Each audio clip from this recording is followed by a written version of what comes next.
Good morning, Tuesday.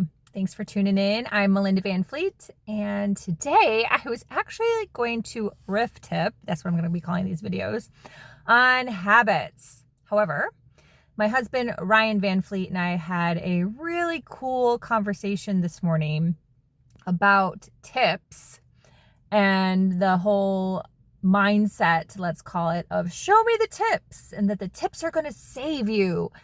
And I decided to make that my topic instead. So buckle up.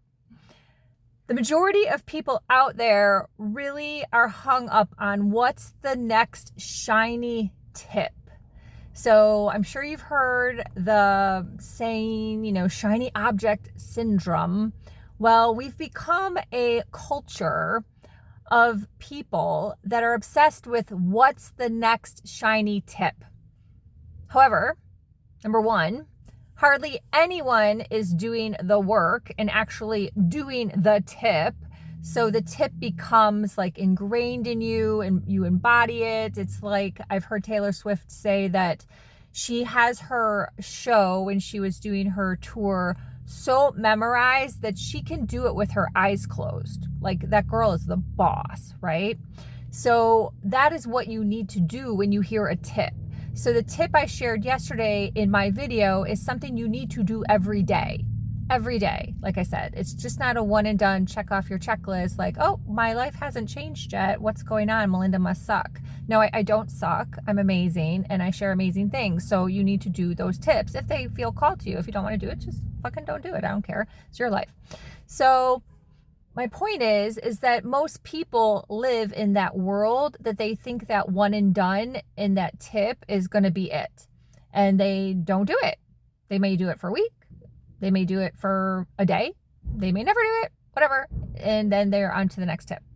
The other thing that's super important that my husband and I were having a really deep discussion on is the elusive tips that are weaved into various coaches and teachers' teachings. And what do I mean by that? I mean that there's always like tips and codes within the tip videos. For the most part, unless you are one of those coaches, let's say, that's using AI and very scripted, no story, those tend to just kind of be like what they are, right? And that's fine. And I like some of those too. I'm not judging them. The world is big. There's 8 billion people, like whatever, what floats your boat. But the people that are truly teachers, truly master teachers, truly that have mastered their craft, they didn't just pick a niche and decide to like create YouTube videos around them. The people that have mastered their craft and the people that are teaching from like a channeled lens where things are just coming through them, they're not scripting them. If you have to script to get started to build some confidence, that's fine. But I truly believe that you shouldn't be like a scripted person. If you've mastered your craft, you should be able to just speak. And so there's lots of codes and tips within those types of videos. So what's so funny, because I just laugh now, it makes me laugh. I love this type of shit, is when people call my husband elusive. I'm actually like running with that as a brand because we get feedback once in a while from people that have bought our courses, and we've been doing courses since 2020, that my husband's teachings are elusive. And that is really coming from the place that they think that they should get like this checklist of tips that they just check it off and they're going to catch fish just like my husband does. Let me tell you, you're not. You're really not. And that goes with everything in life and business. There is no playbook that is 100% going to guarantee that this is going to bring you the amount of success that you think you've manifested and that is going to happen for you. It's just not. You got to stop it. All that shit is literally keeping you in the matrix. That is keeping you in the matrix. Instead of listening to a video and being like, God, she kind of said all these other little things. This is interesting. Let me explore that. Let me contemplate that. Let me do the tip that she said to do, because the tip that she said to do will really help open up my conscious awareness, open up my channel. Let me really understand how to use my intuition better. Let me clear blocks. Let me clear traumas. Let me do all that stuff, right? So then you can hear other messages come through that are means to an end, that get you really where you want to go. Hello, I just gave you $1 million of coaching advice in like a minute. But they don't do that. They think there's just going to be this like, here's the checklist tip list. And it's just not true. So again, I'm laughing. Like I literally am laughing at these guys that are like, think that this feedback about calling my husband elusive is bad. I love it. I think it's amazing, because those are the winners. Those are the winners that can take that information and then run with it and know that over time, as they do the work, they're going to get better. So I know that my ideal client watched my video yesterday, and maybe they've heard that tip before. Maybe they already do it. Maybe they're embracing it. They're like, hey, I'm going to do this. You know, it sounds pretty simple. Like, hello, really, life's not that hard. We make it harder. But what really I'm looking for is the person that really latched onto my little nugget I dropped about the weather. That's my person. That person is a high ticket client. That person is a high ticket client. The other thing I wanted to share is something that will probably blow your mind, is the vast majority of published nonfiction personal development books have tips added into them for page count, for word count, to add more to the book. And I can lay you bets, because I've actually heard this from authors that are published, that are bigger than me, let's say, that they had to add tips into their book. So what does that mean? That means they're not even doing those tips. They're literally not even doing the tips. They just had to put them in the book because the publisher made them do that. It makes sense from a business aspect. Actually, like, I kind of get it. My 2 books that I wrote, my 2 nonfiction books that I wrote in 2021 are quite slim. Why? Because I didn't add fluff.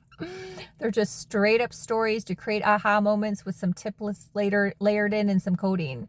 So they're little books. They're little books. Like if they were at Barnes and Nobles, they'd be lost on a shelf. Like literally, like no pun intended, maybe, whatever. But yeah. So a lot of writers that write nonfiction books with tips, they actually have to just like fabricate shit and put it in the book. And look at the world we're living right now with AI. Oh, let's just go to ChatGPT and create a sales page and create a program, blah, blah, blah, blah, blah. You're going to buy from that person? Really? Think about this. And if you're a coach doing that, please check yourself. Yeah, check yourself. You're better than that. You're better than that. So open up your intuition and start to actually look at what coaches are doing that, and please don't buy from them. Please. And again, if you're a coach doing that, you're better than that. You're better than that. You have lots of experience. You have lots of wisdom that you can share. Just get better at your craft. Get better at speaking. Get better at your craft. Seriously. When I first started, and I've told this story so many times before, but we're on a new day here on this YouTube channel. When I first started, I was horrible, like literally horrible. But how I got started was every morning on Instagram, I did an Instagram live on my walk, and I would recap a podcast. It was horrible. I looked horrible. I was heavier. I could barely look at the camera. I was like nervous. I said lots of ums and so's and ands. Like and became my favorite word for a while. And I was just latching on to podcasts, right? Because I didn't have my own thoughts and wisdom and concepts to share. So I was sharing other people's content, right? So I would listen to like John Lee Dumas or James Wedmore. You know, these are really amazing podcasters. No shade at all. But I would listen to them at the time. I don't anymore, but at the time I did. Lori Harder, Kara Alwell. These were some people I used to listen to. And then I would kind of like recap. And that is such a great tip if you're new and you're watching this, or you're shy, or you're trying to figure out how to get started. Like, borrow my tip. And then it just went away. So I'd be like, okay, I hope no one saw that because it kind of sucked. And then it just went away, right? So I lost my light again because I'm in my car. But there are so many ways that you can get better. So I know I kind of segued here, but that's what this little riff tip morning YouTube is going to be about. So there's a lot packed in this. I'm not going to recap it.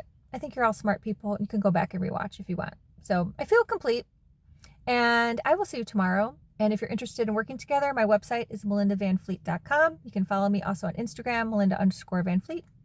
And that's all I got. Have a great day. Bye.